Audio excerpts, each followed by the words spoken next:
Hello, welcome to Miss Cowgill's Algebra 1 class again. So we're going to do a couple of examples on this video of just graphing some lines using slope-intercept form. So just doing some review as we jump into this first week back doing online classes. So if you watched the first video, that gave you all your vocabulary. If you haven't watched the first video, I suggest doing the vocabulary one first and then coming back to this one.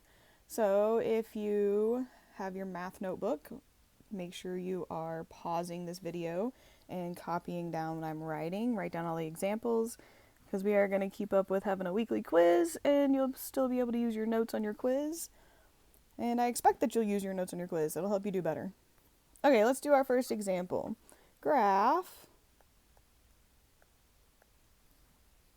y equals 3/5 x minus 2. Alright, so from our first video, we talked about slope-intercept form.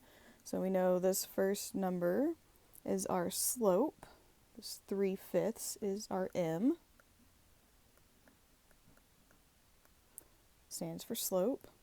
And this -2 minus a negative are going to be interchangeable for us in this case. So -2, this is our y-intercept.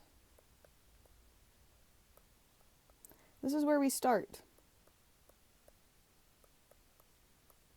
I want to start with this point. I don't want to start with the first number, which is confusing.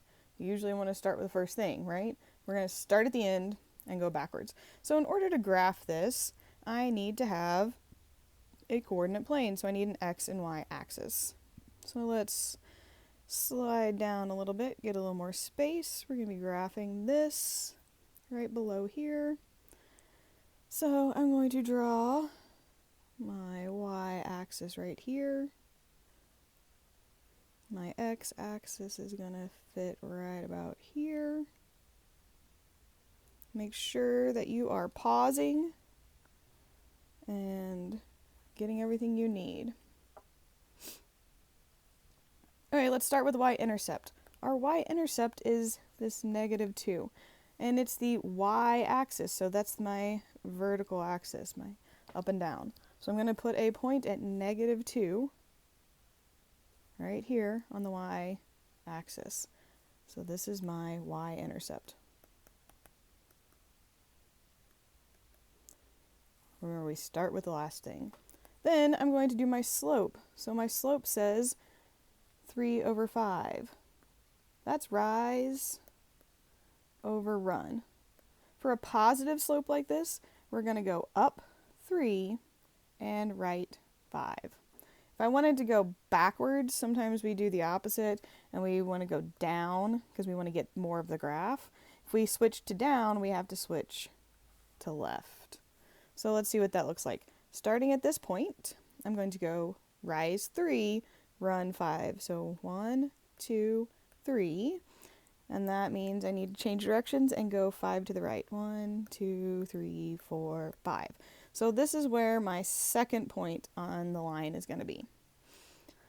If I wanted to change directions and go backwards, I'll start again at this y-intercept, but now I'm going to go down 3.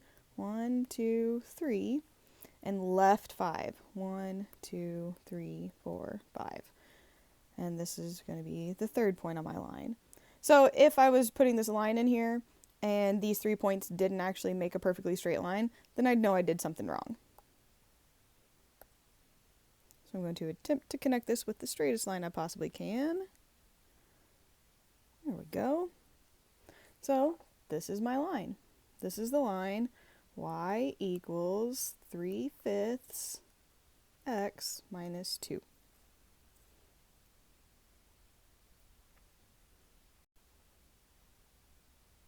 Okay, let's try another example. This one we're going to do with a negative slope. So let's graph y equals -2/3 x plus 5. So again, this first number is my slope. The second number is my y-intercept. In our slope-intercept form, we call that b. So this is our y-intercept. And this is our slope. So remember, I'm going to start with the y-intercept, not the slope. So before I even get started on that, gotta have my coordinate plane. So let's put an xy axis in here. The vertical one is my y. My y-axis, let's put the x right about here. This is my x-axis. So where am I going to start? I'm going to start at -5. Nope, I'm going to start at +5. So go up to 5 on the y-axis. 1, 2, 3, 4, 5. Put a point right there. Then I'm going to do my slope.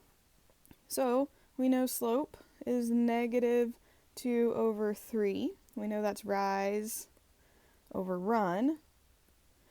And a negative rise means I'm going down. So negative rise means going down, falling. And then my run, I'm always going to keep it to the right. So down 2, right 3. If I wanted to go the other direction, trying to find more of my line on the left-hand side of the graph, I would switch both of these directions. So I'd go up and then left. All right, let's do this slope. So I'm going to go down to right 3 from my y-intercept. So start here, go down 2, 1, 2, and then right 3, 1, 2, 3. I can repeat that over and over again if I have space on my graph. So I can go down 2 again, right 3, down 2, right 3. I can even go off the edge of the coordinate plane if that makes you feel good. I can just keep going all the way across my screen. If I wanted to do the opposite and go backwards and find some more on the left side of the graph, I'm going to have to go up 2 and left 3. So up 2, 1, 2, and left 3, 1, 2, 3. So if I have done this correctly, all these should be in a straight line with each other. If I try to connect all of these and there's like a jag or a zigzag somewhere, then I didn't actually do it right. So this is the graph of the line y equals -2/3 x plus 5.